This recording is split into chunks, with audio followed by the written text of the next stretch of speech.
Well, so it depends obviously on whose perspective you see this from, Jim. I mean, I think in Putin's own mind, it sort of makes sense. I mean, what he is out to do is to try to resurrect some form of Russian empire. Never mind communism, never mind the Soviet Union. I think looking at this otherwise somewhat deranged speech that he gave at the start of this conflict, you can actually understand quite a bit of what Putin thinks that he is after. And to him, it is about not recognizing Ukrainian statehood, but more importantly, not recognizing Ukrainian nationhood, right? And trying to force Ukrainians into this new Russian superstate that he wants to set up. So this is a war of conquest of a kind that we rarely see, certainly towards the end of the 20th century. There are very few examples of this. You know, Iraq in Kuwait, perhaps. So you try to take over someone else's territory and make it your own.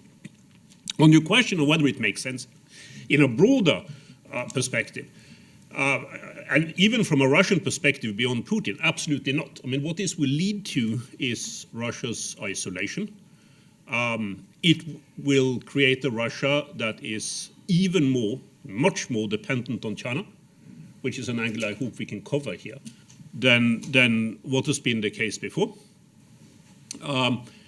It will, of course, also lead to tensions, not just in Europe, but on a global scale, that we haven't seen for a very long time, because this war is in no way over. Let me underline that. I mean, that is really, really important, not just because the Ukrainians are fighting for their country, but also because of the reactions that you've seen elsewhere. I mean, how this has brought people, first and foremost in Europe, but also elsewhere, together to a degree that we simply haven't seen before. And if there is another sort of piece of information that people should look at, it is what happened in the German Bundestag this past week, which is a sea change in terms of how Germany is approaching its international affairs, coming from a social democratic chancellor and from a green foreign minister. So those are I think, going to be the effects. So for Russia as a whole, for the international system, makes no sense whatsoever. But in Putin's own increasingly deranged mind, you can see where this is coming from. So you ask about the Russian perspective, and as I'm sure you know, one of the interesting things about this war is that there isn't a Russian perspective. There isn't even the kind of artificial euphoria which was generated back in 2014. So as all of you know, and many of you will intimately remember, because I see people who wrote about it and were there, in 2014, Russia invaded Ukraine the first time. In 2014, Russia managed to occupy and annex Crimea and attempted with special forces to provoke rebellions in 8 of the Ukrainian districts, 8 of the Ukrainian oblasts, with partial success in 2 of them. And that partial success had to do with the successful provocation of an artillery war in and around the city of Donetsk in 2014. So I just remind you of that because I'm trying to set up a certain contrast. Back then, there was a Russian propaganda buildup to the war. So in 2013, there was a sequence of propaganda targeted for specific audiences. People on the right were told that Ukraine was gay and cosmopolitan, and people on the far right were told that Ukraine was Nazi, and people on the far left were told that Ukraine was, sorry if I got it confused, people on the far left were told that that Ukraine was Nazi. There was a very coordinated campaign which went on, and Russia basically won that information war, but also the Russian public was prepared for something to happen in Ukraine. And then when it did happen, when Crimea was seized, there was this moment of euphoria, glorious speech in the Russian parliament, parliamentarians in tears, all that sort of thing. That we don't have this time around. There wasn't really a propaganda preparation, for this war in Russia. And Putin's given a series of speeches in which he seems almost defensive about what he is doing. He's even used the phrase, like, it might seem hard for you to understand. So when you get to that point as a dictator, and you're almost, you're in this didactic or even hectoring mode with your own people, that's something different than being in the charismatic mode where everyone is going along with you and carrying you along.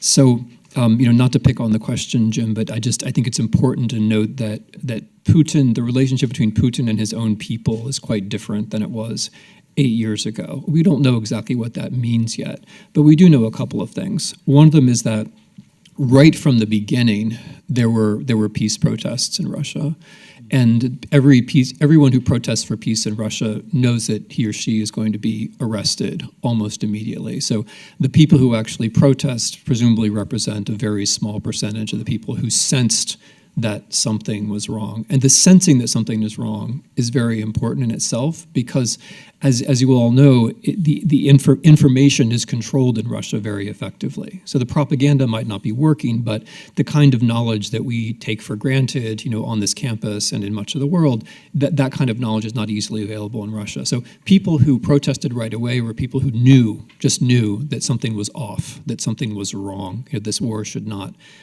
be happening.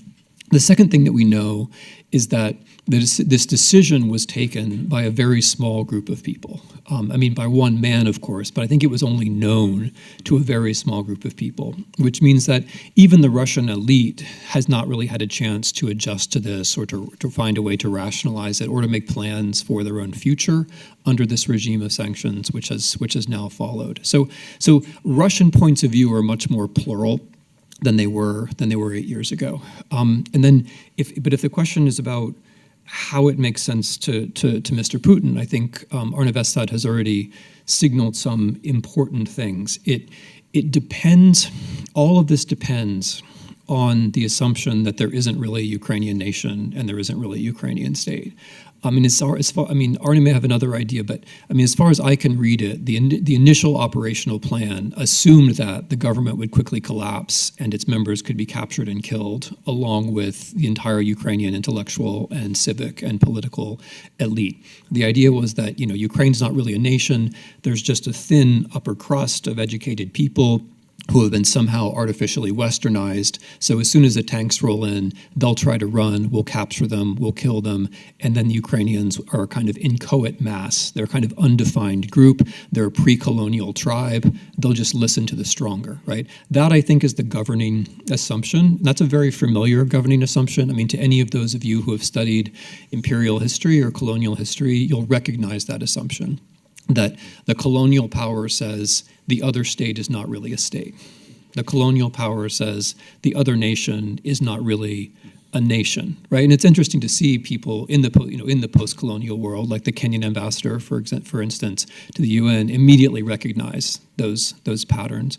But that is the fundamental assumption, and it runs, and as a historian, it always kind of pains me to even contest ideas like this because they're not historical ideas. Like, much as Putin pretends to talk about history, these ideas don't come from history. They come from colonial reflexes, basically. But I have to contest them. I just have to point out the basic problem, which is that no nation and no state is perfect, but the Ukrainian nation and the Ukrainian state are social and political realities insofar as there are social and political realities in the world. Those things are not really contestable.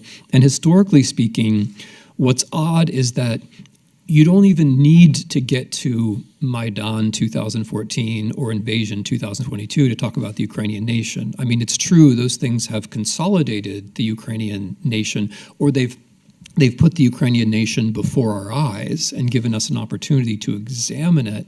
But the idea that there's a Ukrainian nation is just much older than that. The modern Ukrainian national movement goes back 200 years, and before that, there are actually pre-modern elements of Ukrainian nation, far before there are actually elements of such a nation in many other places. Not to make the point, too strongly, but the history of Ukraine is much older than the history of the United States of America, however you wish to calculate it. And so, just looking at it more practically, when the Soviet Union was founded, it was founded in the form it was because people acknowledged there was a Ukraine. the so-called Russian Civil War between, let's say 1917 and 1921, which was a very complicated affair involving, people supporting a Russian Empire's revival, people supporting Ukraine, people supporting a Russian revolution. That civil war was largely fought in Ukraine, and it was fought by a number of important people. Some of the politics was led by someone called Stalin, and those people recognized at the time that there was a Ukraine. They knew they were fighting against Ukrainian armies, right, at the time, 100 years ago. And the Soviet Union was formed as a union of republics, as opposed to some kind of, homogenous revolutionary unit, because everyone knew at the time there was a Ukraine. If you look at the writings, I'll just randomly pick some sources, but if you look at League of Nations reports, or if you look at the writings of Joseph Roth, or whatever cultural or literary or statistical analysis you kind of prefer from the 1920s, Ukraine as a category was widely known to everyone. It wasn't some surprising thing, right? And so its existence I'm not going to do all of Soviet history here, I'm just trying to make the point that its existence was already widely acknowledged 100 years ago. And the fact that you would have to fight to get control of it, and that this was dangerous, this was known to the Bolsheviks. It was known to Lenin and Stalin. And of course, it was also known to a later generation of Soviet rulers, such as Khrushchev, who was sent to pacify Western Ukraine at the end of the Second World War. The insurgency and counterinsurgency in Western Ukraine after the Second World War required hundreds of thousands of deaths and hundreds of thousands of sentences to the Gulag for it to be brought down. So those are things that that students of history would know. And what Mr. Putin has succeeded in doing is forgetting Soviet history, right? Arne referred to a kind of Russian Empire. The kind of Russian Empire he has in mind is a kind of mishmash of all of the things that he likes from history. But what he's succeeded in driving away is actual Soviet history and at least the practical recognition that there was such a thing as the Ukrainian nation, which at a certain time everybody knew. What he's managed to do is to take a kind of extreme version of the 1970s when he was formed, a time of Russification in the Soviet Union. And then as he's aged in the last decade especially, he's taken on elements of extreme right Russian nationalism and pushed these to this kind of logical conclusion, which he now seems to have settled on, that there's no Ukrainian nation and no Ukrainian state. And of course, that's not true. And now that it's been proved not to be true, it seems like he has no choice but to try to double down, as one does when one is a tyrant. And then that leads to the consequences that Arne was speaking about.